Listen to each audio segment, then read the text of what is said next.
The only reason I started social media is quite literally because of COVID. Like 2020, at the end of 2020 is when I didn't even have a TikTok account. I made it at the end of like 2020, and I saw the statistics on like an Instagram post that's like, hey, like, oh, you know, since COVID, like these things have happened. And it was like, you know, this percentage of people is on like YouTube, TikTok, Instagram, watching TV all day long now. And everyone started, no one could leave their house. And it's like, it increased over 20 like percent, like, you know, like 10 to 20%. And I was like, technically, anybody with numbers like that, technically, anybody who started posting content, even from nothing, you would gain an audience. You would gain like a quite literal following. And I was sitting at a wine bar with my buddies in Brentwood, California. And I was like, Mario, dude, I was like, I'm gonna post this and be famous, dude, on God.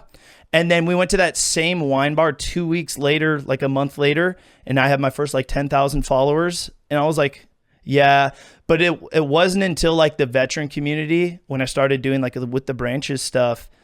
Genius. It realized like it wasn't about money or like growing or anything like that. Like it was like, oh, it's just like a whatever thing. But then it was like, hey, like this makes me like, you know, it helps me relate and know that, you know, like the funny shit and how I am, which is a rejected thing by society, how we act is okay. And it allowed people to like, and I tried to like make it like dumb it down, man. Like nobody understands like Roger Delta Alpha 1. It's like, no, like talk like a normal person, but make it relatable. And then now I've got like families telling me that they love my like just vulgar, terrible content.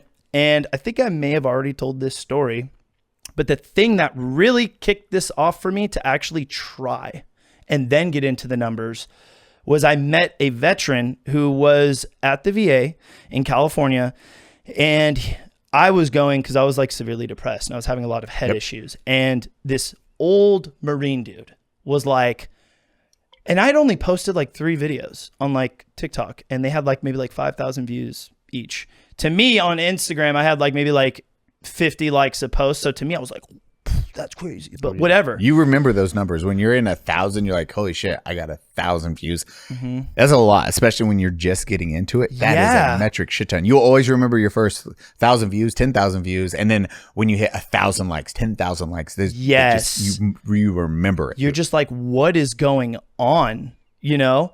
And like I didn't live a poor life or like terrible life or anything like that at the time, but I was like, whoa, this is like really cool. And I'm like kind of getting out of my shell and I'm doing something, but it was whatever at the time. Yeah. And then this Marine vet, we're both just sitting there waiting. He looks at me, he's like, you on Facebook? And I was like, he's a crazy guy. He's a crazy person. Yes, sir, I have a Facebook. And he's like, I knew it. He's like, man, I love those videos. And I was like, oh, someone must have just like reposted one of my skits.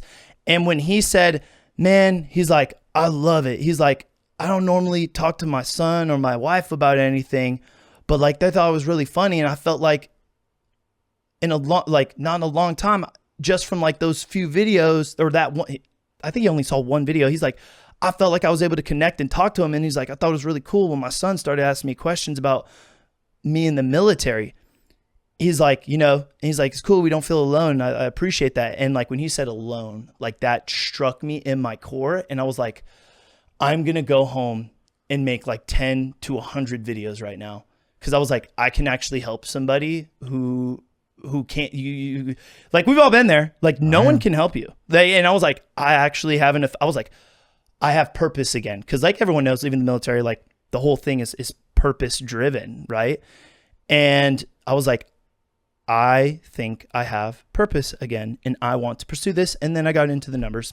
That's my long tangent.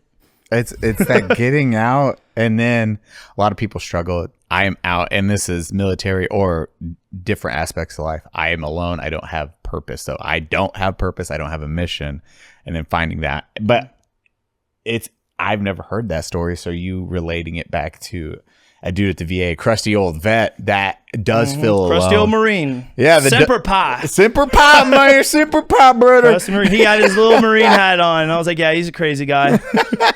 And that is how they can relate to their family, because I don't know how to talk to them. I don't know any of this. But, oh, look, this video.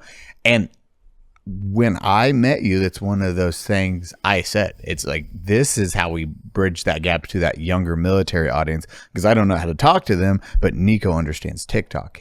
And look at this skits. I did it in this sphere of how we used to do veteran style or military style content, and it worked.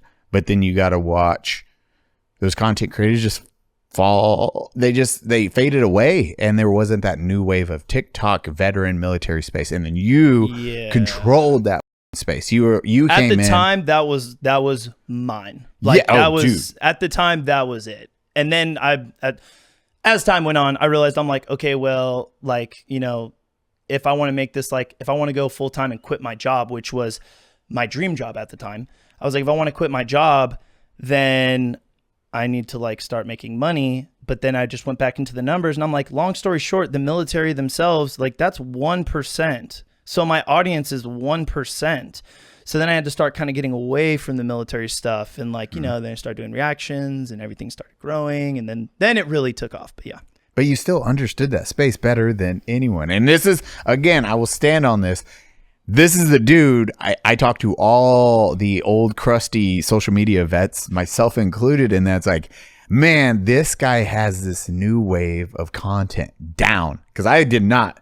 Sav showed me TikTok. You showed me TikTok. I did not understand that shit at all.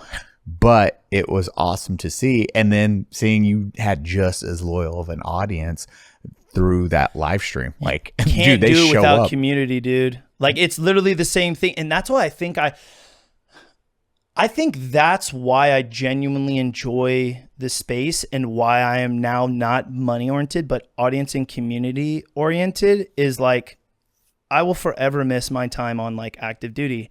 And the only thing that matters when you're at that point in your life is team. Yeah. It's literally just team. Nothing else matters. And I was like, that's how it is now. And I'm like, you know, all that matters is my audience. And that's why, like, even now I'm starting to bring like my content back, because I had a lot of like mental issues again, like within the last prior year. And like, once again, shout out, you know who I actually do want to give a little bit of a shout out to? Whom? Angry Cops. Mr. Rich? Yeah, no, it actually is super big deal. When I was living in a lot, sorry, I know we're jumping all over. No, the place I here. love it. This is us. This is how this is always. Yeah, no. So shout out to Angry Cops. You and him are probably one of the only, dude, maybe like only 5 friends have ever come out to my house in Las Vegas. Very, very lonely, very by myself. And I took him to dinner at this place across in the community I lived in Las Vegas. And there's like this little lake. And I was like, yeah, let's go eat there on the water. And I'll take you guys to dinner, with Jack as well. Yep. And we were talking and and he's just like, you know, we're casual chatting. He's like, so like, who's like your support group, or like, who do you talk to? And I was like, what do you mean? He's like, well, like, you know, like, who do you hang out with? Who do you get to see? And I was like, honestly, dude, I'm very lonely. I'm very alone. And I was back in that spot again, even after all of this growth, and I was making really great money again. Like, it didn't even matter, because I was so unhappy and lonely. But at the end of the day, guys, no one cares. So you just show face, you keep going, and you just bang out content that makes other people happy. But he said, well, I don't remember exactly what word he's like, I don't think that's exactly healthy, man. Like, you should definitely find some people that you can like talk to and stuff like that. Because we'll justify it in our head. Because I'm the same way. You justify, it's like, oh, it's healthy to be alone and to isolate yourself. Yeah. Oh, I'm not alone. I'm comfortable here, so I don't need to go hang out. I'm fine. There's a difference though. And you need community. Everyone needs community. You need that camaraderie. Mm-hmm. And I'm probably the same way, where I can isolate myself and stay home. Because I'm like, oh, I got my girl. We're so offline, off of the internet. If you guys genuinely knew us in like our personal lives, I'm pretty sure everyone's are like, Nico and Eli are kind of like the same. Fade away, and then it's quiet. And I'm happy now. Yeah. This is nice. This is my stress. Oh, I don't want to text. Oh, there's too many texts. I just want to. Let's just sit in silence. Dude, and 100% awkward silence, and I'm so happy. Oh, dude, it's the best feeling in the world. You're like, oh, but it is unhealthy. Like Extremely unhealthy. Well, there's I feel like, just a quick disclaimer, there's a sense of like, growing on your own and being alone is good. There is health. Yes. Yeah, there's a healthy aspect to it. And there's a touch of loneliness in being alone, stoic, and like, being there for yourself. Because the reality is, guys, not everybody is going to be there for you on your journey. And that is a part of life and like growth that quite literally all of you watching have gone on. Whether you can all look at a spot where like, oh, I didn't have anybody and da-da-da, but like, I'm okay now. Same type of shit. But when you're lonely for X amount of time, and you have like for vets, and like everybody you can get PTSD in a car crash. Okay. Yep. You don't have to be a veteran to have PTSD or like go through hard times, but like you have like a dark place sometimes, especially when you lose that support group of the dudes you literally see at 5 a.m. in the morning, and then you have to go do a bullshit run together, and you're all together all day until 5. And then now you're alone. You don't have that support, and you have like no one to talk to. And it's the sense of like constant loneliness and like mental chaos is not healthy. And with social media or being your own boss, you're not forced to interact with people. And then you take advantage of that because you're like, I'll just do this by myself. Oh, I'll just handle this by myself. Oh, I'm good. I'm going to just do this by myself. And then you create this, I don't want to go out. Oh, I'll just stay home. The boss of bosses. Yeah. The boss of bosses right here, people. Whether you want to admit it or not. Yeah. And then you're just like, I'm going to just do my own thing, and I'll stay. Look, it's so quiet. I'll just get some work done. Oh, I will make excuses of not go hang out. It's like, I have a meeting, I have X, Y, and Z. And I do a lot of the time. I mean, you've been here. Unfortunately, I had 2 meetings waiting to get this podcast started because I planned poorly. I was like, Nico's such a homie. He's like, no, take care of your shit. I'm like, okay, we got to, hop on this. Getting it on the phone. I'm like, my boy, I sit here all day. I love it. I love it. And then ran right into it. But it is really easy to get into that lone wolf life. Yeah. Especially if you're successful. You're doing okay. This is something when you don't need other people necessarily, right? Yeah. But I think it's because don't get me wrong, being busy is okay. Unhealthy. Yeah. Being busy is okay.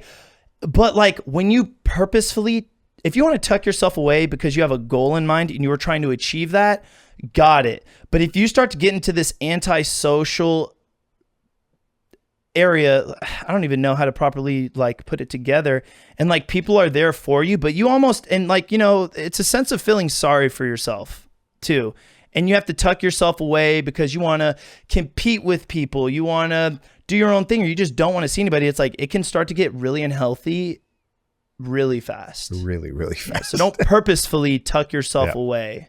Find a good healthy, like, again, the best way to be in a healthy relationship is you're happy alone. If you're happy alone, great. Just don't let that consume you. Don't let the alone consume you. You don't need to be alone. Great. It's cool that you're alone. Okay. If you're go live in the woods, then on a boat in a lake where people don't exist. Like that's not healthy.